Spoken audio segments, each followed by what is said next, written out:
So a couple hours before everything went completely sideways and I was being interrogated by federal law enforcement, my wife and I were relaxing at my mother-in-law's house in suburban Los Angeles with a lot of bras and even more, I think the industry term is a shitload of marijuana. Now, the reason we had all this marijuana is not because we were visiting my mother-in-law, though it does help, but... Oh, you've met her, okay. My wife suffers from an incurable chronic neurologic pain condition. It sucks, but what sucks almost as much is that anybody who has a chronic condition can tell you that contrary to what you might have heard from doctors or seen in commercials, doctors and pharmaceutical companies really don't know how to treat a lot of things. My wife has seen dozens of doctors, including, we went to one specialist at Johns Hopkins.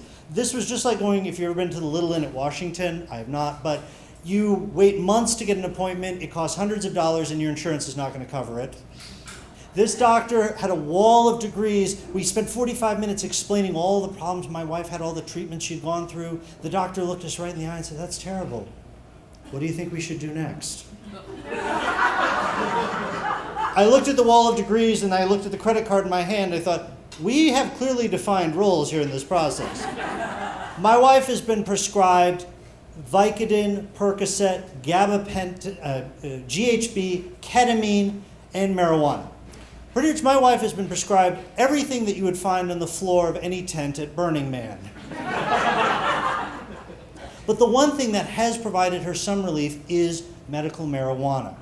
Now, the only problem is this was a couple years ago when DC had medical marijuana, but it was very tightly regulated. There were only 3 dispensaries, and none of them sold edible products, which is the only way my wife has been able to ingest marijuana and get relief.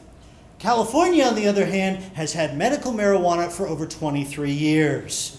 You go to a dispensary there, they got everything. Edibles, they've got low-fat, low-cal, fat-free, gluten-free, organic, vegan, vegetarian, pagan, paleo, whatever diet you're on, they got you covered.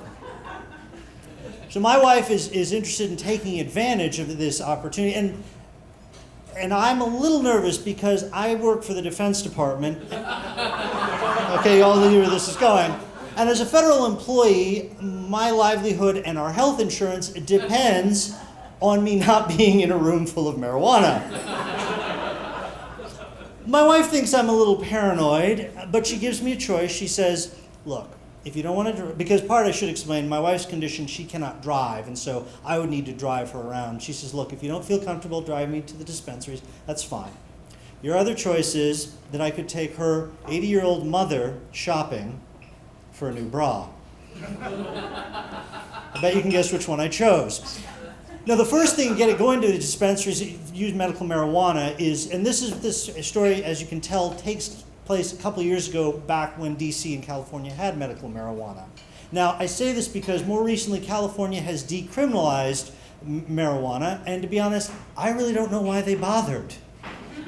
It was so easy to get marijuana and medical marijuana that if you couldn't, you either weren't trying that hard or you already were pretty much stoned.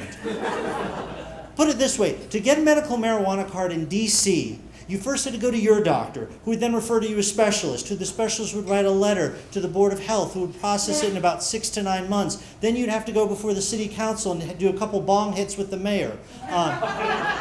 It's an old regulation from when Marion Barry was in, but even still, even after you have a card, you were only allowed to go to one dispensary, one of the 3 dispensaries in the city. Let me compare it to what it was like in California. 9 p.m. on a Sunday, the day after Christmas, it took less than half an hour for us to get my wife authorization to go to any medical marijuana dispensary in the state of California. We found this, in the middle of the night, we go to this doctor's office that is, I kid you not, in the back of a 7-Eleven. It's smaller than this stage. There's only room in there for a desk and a single chair. And oh yeah, you have to pay in cash first. I know, this sounds really sketchy, but when we walked in, I was kind of reassured because the guy behind the desk actually looked like he might be a doctor. I'm kidding, he looked like a less healthy version of Keith Richards. I said, "Are you the doctor?" He said, "Nah, brah, the doctor's right here." He then turns the computer monitor around, and there on the computer is a doctor. This doctor is about to administer to my wife a state-mandated, thorough medical examination, all via Skype.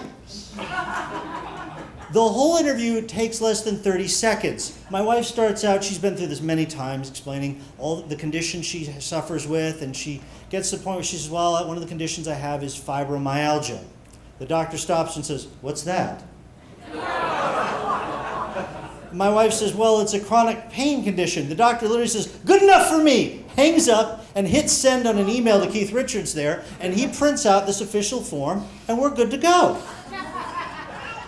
So the next day, that evening, and the end of the next day, we hit a bunch of dispensaries, and my wife gets a lot of stuff. We end up spending, one thing you need to, for those of you not familiar, marijuana, though legal in many states, is still a federal crime, so banks and credit card companies will not touch it. So if you're going to go buy a bunch of stuff, you're doing it in cash. It's frightening. And especially, we ended up spending about almost $1,000 on THC edibles. My wife got a whole bunch of stuff. She got brownies, cookies, even a lollipop. And my favorite was she got this candy bar called the High Bar. And on the High Bar's packaging, it said that it was the equivalent of 10 joints. And it highly recommended that you only have one piece of chocolate at a time.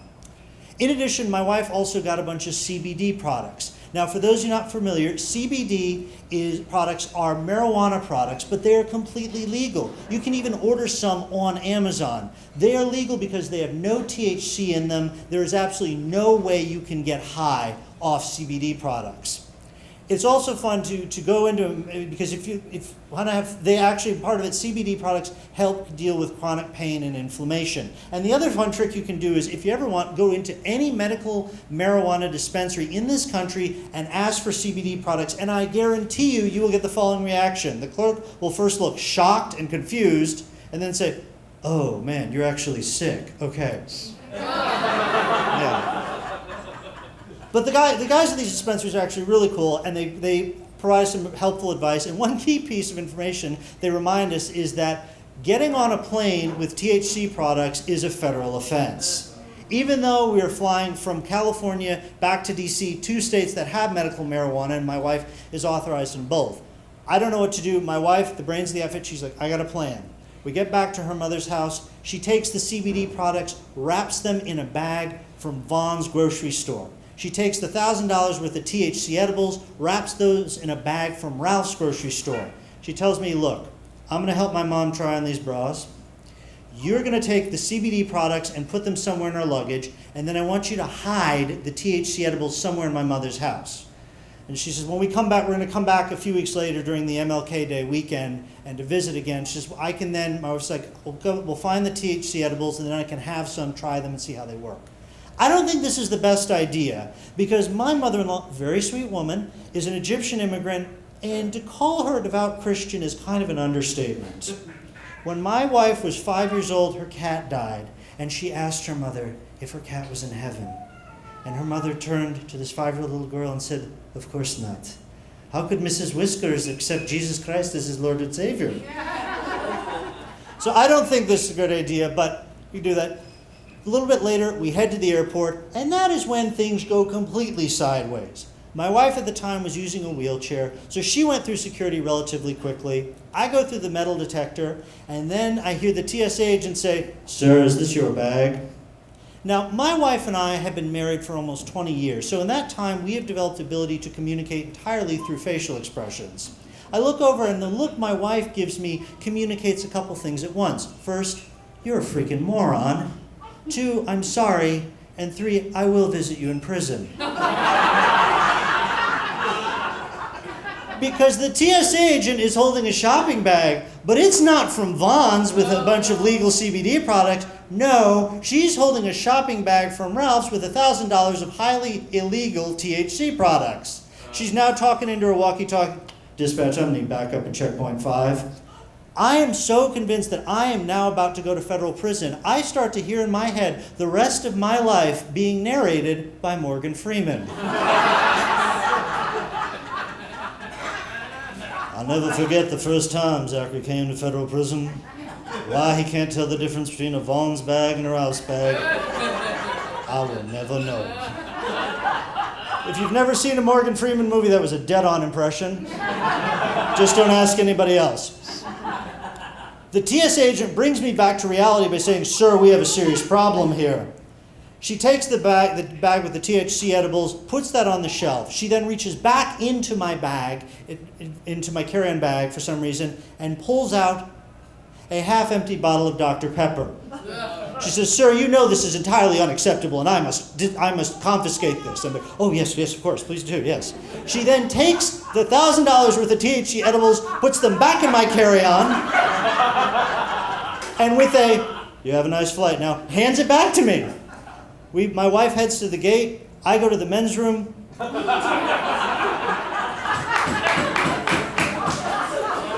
already know, and throw up.